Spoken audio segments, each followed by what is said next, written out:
Asha Mandela waa haweeneyda jabisay iskoorka caalamka kadib markii ay noqotay shakhsiga leh bulukada ugu dhaadheer caalamka oo dhan.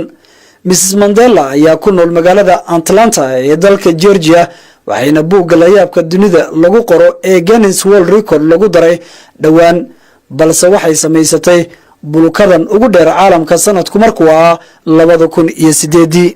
cabirka bulukada ay qabto gabadhan ayaa lagu sheegay inuu yahay 55 feet, taasoo ka dhigaysa inay tahay shakhsiga isticmaala bulukada ugu dheer ee dumarka caalamka oo dhan.